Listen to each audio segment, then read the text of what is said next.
Alhamdulillah, kabinet kita memerintah, dan kita harus berjiwa besar, kita harus objektif. Kita bisa lancar begini, kita bisa bagus begini karena transisi pemerintahan berjalan dengan lancar, dengan baik. Saya dibilang apa itu? Presiden boneka, saya dikendalikan oleh Pak Jokowi. Ya, seolah Pak Jokowi tiap malam telepon saya. Saya katakan itu tidak benar.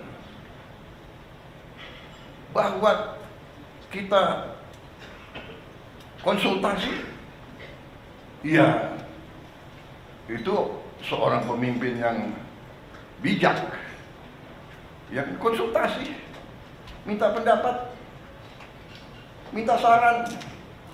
Beliau 10 tahun berkuasa. Saya menghadap beliau, nggak ada masalah. Saya menghadap Pak SBY, tidak ada masalah. Saya menghadap Ibu Mega, tidak ada masalah. Kalau bisa menghadap Gus Dur, nggak bisa. Bisa menghadap Pak Harto, iya kan? Menghadap Bung Karno kalau bisa. Loh, minta pandangan, minta saran. Pak Jokowi berhasil 10 tahun, orang suka tidak suka. Masalah ijazah dipersoalkan. Nanti ijazah saya ditanya-tanya. Iya kan? Ini ada wartawan banyak ya. Bukan, saudara-saudara ya. Kita ini di mana-mana saya katakan, dunia ini sedang penuh ketidakpastian. Ya. Dunia penuh dengan ketidakpastian. Kita rasakan sekarang. Kita rasakan, kita jujur, kita rasakan. Sekian puluh tahun kita menjadi the good boy. Ya kan? Ada negara yang besar, negara yang kuat. Bilang ke kiri, ya monggo. Bilang ke kanan, monggo. Kita ikut World Bank, kita ikut IMF, kita ikut. Ya kan? Tapi globalisasi, ya kita ikut. Tapi sekarang yang meninggalkan sistem yang mereka bangun, mereka sendiri. Free trade, monggo. Kita bingung jadinya. Yang dibilang Menteri Keuangan sedang di luar negeri ya. Sekarang ekonom-ekonom yang belajar sekian puluh tahun, sekarang harus belajar lagi. Prof, ya kan? Udah harus belajar lagi. Dan memang kita perlu belajar lagi. Tapi kalau saya, kita punya Undang-Undang Dasar 45 yang merancang itu, yang membentuk itu, mereka yang melihat dan merasakan, oh, imperialisme kayak begini, penjajahan kayak begini. Mengalami Belanda, Jepang, mengalami pergolakan mungkin 25, 28 tahun kita merdeka, 28 tahun kita merdeka, tidak pernah berhenti dari campur tangan asing. Peristiwa Madiun seolah itu komunis, ternyata yang membawa musuh Semaun semua itu adalah Belanda. Difasilitasi oleh Belanda. Belanda kuasai Batavia, semua lapangan terbang dikuasai. Bagaimana dia bisa sampai Madiun? Terus DITII, dokumen keluar Belanda, bahkan bukan DITII, Snoek Hogronya juga Sandi Yuda, intelnya Belanda. Saudara-saudara, ini saya sampaikan terus karena kembali kita punya kekuatan. Undang-Undang Dasar 45. Khususnya di bidang ekonomi adalah pasal 33. Kalau disimak, setiap negara yang sedang bangkit punya semacam pasal 33. Jadi saudara-saudara, 6 bulan yang kita telah kerjakan, ternyata menurut saya kita boleh bangga dengan prestasi kita. Dan untuk itu saya ingin mengatakan bahwa sungguh-sungguh saya apresiasi, saya terima kasih kepada semua menteri, wakil menteri, kepala badan, wakil kepala badan dalam tim kita, dalam Kabinet Merah Putih. Saya merasa kita bisa mencapai ini karena kerjasama yang baik di antara kita. Saudara-saudara, hari ini memang ada yang keracunan. Yang keracunan sampai hari ini dari 3, sekian juta, kalau tidak salah di bawah 200 orang. Yang nginep, yang rawat nginep hanya 5 orang. Jadi bisa dikatakan yang keracunan atau yang perutnya nggak enak sejumlah 200 orang itu 200 dari 3, sekian juta, kalau tidak salah adalah 0,005.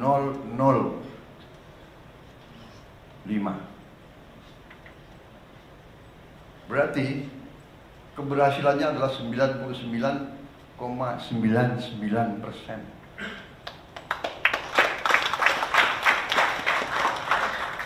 Di mana ada usaha, ya, usaha manusia, di mana di bidang pekerjaan apapun, kalau 9,99% keberhasilan, oke dong. Walaupun kita tidak boleh cepat puas, Pak Dadan ya. Kita harus lihat nanti Desember 2025. Tapi saya hargai karena Kepala Badan BGN dan seluruh jajarannya mengatakan, Pak, sasaran kita adalah zero penyimpangan, zero kesalahan. Dan kita mengerti, tidak gampang. Di dapur itu yang bekerja 50 orang, satu dapur yang bekerja 50 orang. Ya kan? Yang saya sidak bagus, pakai tutup kepala, sarung tangan, baju kayak apa itu? APD.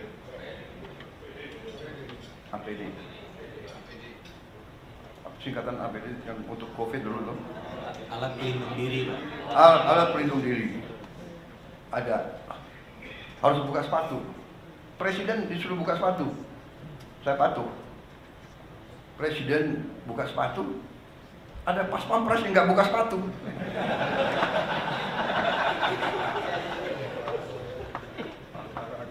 Dia semangat harus menjaga. Masa ada pas pampres lari-lari nggak pakai sepatu? Ya tapi di dapur ya buka sepatu, ya kan? Sama kita masuk ICU, nggak ada alasan masuk ICU buka sepatu. Tapi maksud saya adalah ini adalah sesuatu prestasi. Saya sendiri terus begini. Jadi makan bergizi digelar yang orang tidak mengira, banyak yang tidak mengira, banyak yang nyinyir, banyak mengatakan impossible. Nah itulah kita buktikan dengan niat baik, dengan tekad, dengan menggunakan rumus-rumus yang benar. Pemerintahan itu matematik kok. Kalau niat baik, rumus benar, pelaksananya bertekad yang baik, insya Allah akan mencapai sasaran. Tapi kalau kita punya niat yang tidak baik, pemimpin sudah datang niat untuk cari kekayaan dirinya, kekayaan kelompoknya, kekayaan partainya, nah ini pasti menyimpang. Sudah pasti. Tidak usah orang pinter untuk menilai seperti itu. Makanya saya terima kasih. Ini sesuatu yang objektif. Makan bergizi berjalan. Apakah ada kekurangan? Ada. Dan kekurangannya itu juga karena juga adat istiadat budaya kita juga. Saya masuk satu ruangan anak-anak 30 orang, yang 20 mau pakai sendok, ada 10 yang nggak mau pakai sendok. Ya, tidak salah dia terbiasa makan tidak pakai sendok, tapi kita mendidik dia, kita mengajarkan dia cuci tangan. Jadi bisa saja yang keracunan adalah hal-hal seperti itu, hal-hal sepele, tapi mendasar, dan mungkin gurunya ya sayang sama anak-anaknya, dan mungkin juga dalam paket itu kepala BGN dalam ompreng yang diberikan mungkin tidak ada sendoknya, bener kan? Nah, jadi inisiatif orang tua membekali sendok. Nah ini mungkin harus disosialisasikan ya. Ya kan? Atau memang kita bisa cari sendok-sendok yang tidak terlalu mahal, ya kan? Yang kedua juga yang saya lihat pelaksanaan dari BGN yang juga terpengaruhi oleh adat istiadat atau kebiasaan. Selain tadi ada yang anak-anak yang malas cuci tangan, ya kan, tidak mau pakai sendok, ya kan. Ada juga, maaf, yang nggak biasa dengan makanan-makanan. Sebagai contoh, ada yang pertama-tamanya kalau dikasih susu, dia nggak cocok kasih susu karena dia tidak pernah minum susu seumur hidupnya. Itu namanya lactose intolerant. Ya, tapi setelah berapa minggu, kalau pertama-tama saya kira 2 minggu pertama dia akan, istilahnya akan apa? Diare. Ya kan? Karena ada wartawan, saya pakai istilah yang ilmiah, diare. Kalau istilah sehari-hari apa? Saudara, masalahnya itu dia nggak pernah minum susu. Kita kasih susu, dia butuh waktu penyesuaian. Tapi on the whole, makan bergizi ini adalah sesuatu yang menurut saya cukup membanggakan. Banyak pimpinan negara datang ke Indonesia yang dibahas antara lain makan bergizi.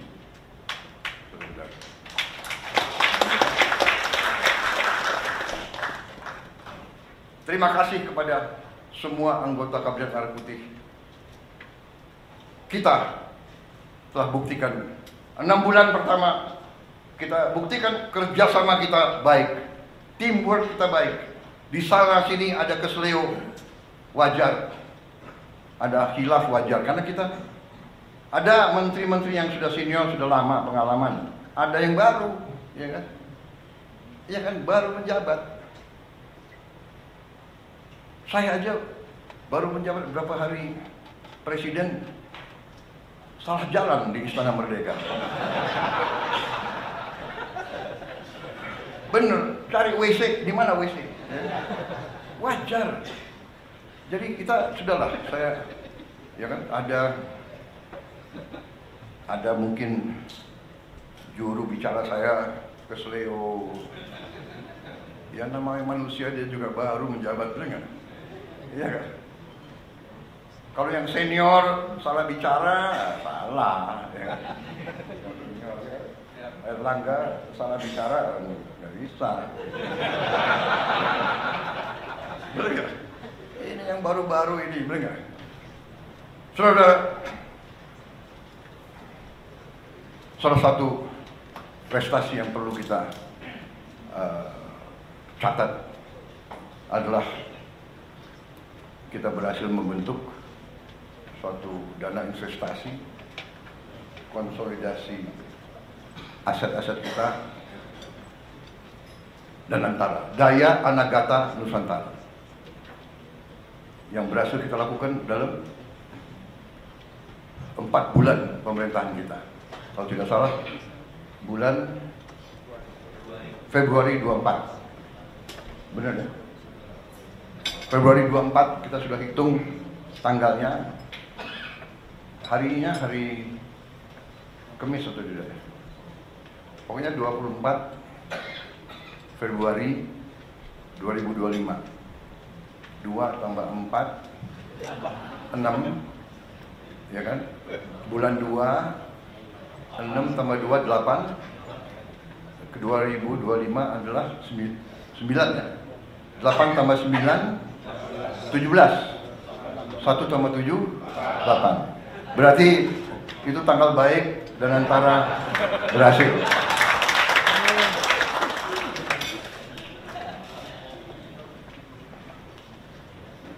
Anda tahu sejarah angka 08 itu?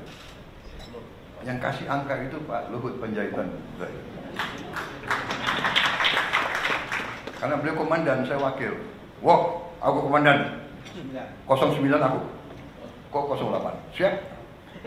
Melekat terus. Sampai presiden harus angka 8. Saudara-saudara, dan antara ini sesuatu yang luar biasa. Yang kita tidak sadari bahwa kita begitu kaya. Setelah kita konsolidasi, kita kaget bahwa aset kita, aset under management kita adalah 982 miliar US dollar. Tapi kita konservatif, kita mengatakan ya sekitar 900 lah, ya kan? Dan kita katakan ini aset under management. Ya.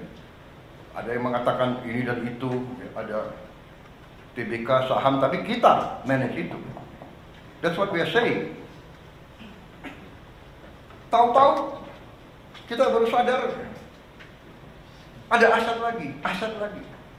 Saudara-saudara, Senayan itu, kompleks GBK Senayan, itu nilainya, saya diberitahu oleh para pengusaha, nilainya adalah 25 miliar dolar 10 tahun yang lalu.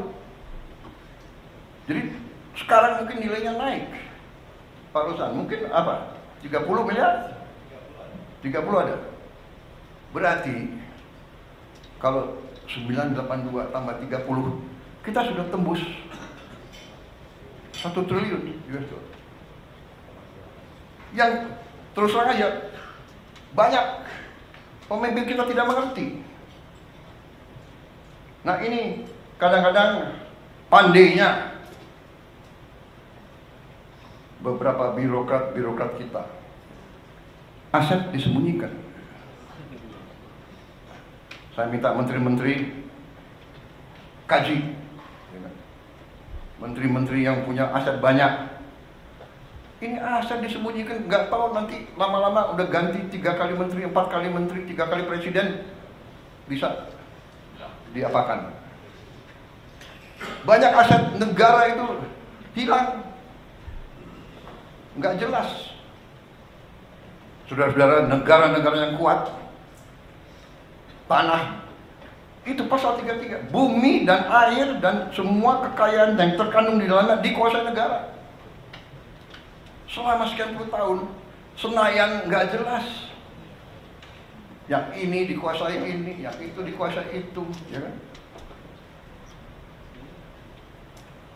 Kemudian kita lupa, selain Senayan adalah sekitar 200 hektar, kurang lebih ya, Menteri BUMN, benar, Mensesnek. Ternyata ada lagi, Kemayoran itu 400 hektar lebih. Mensesnek, kok ketawa-ketawa lagi? 400 hektar lebih berarti ya mungkin 40 miliar dolar itu. Ya kan? Nanti itu pun akan kita serahkan dikelola oleh Danantara. Berarti sudah mungkin 1040 triliun. Belum lagi kita cek aset-aset yang ada di seluruh Indonesia. Pak Nusron ada? Nanti saudara teliti ya. Luar biasa kaya kita. Cek semua konsesi-konsesi HGO, HGB yang sudah jatuh tempo.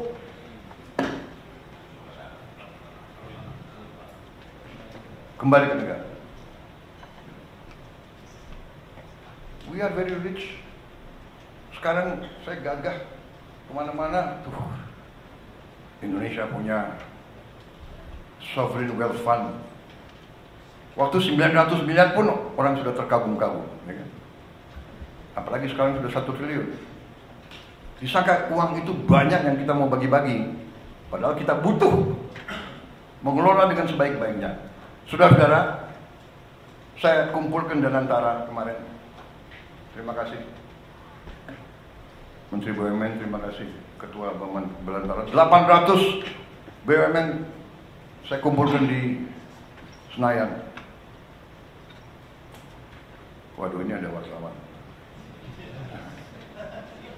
Baik, terima kasih wartawan.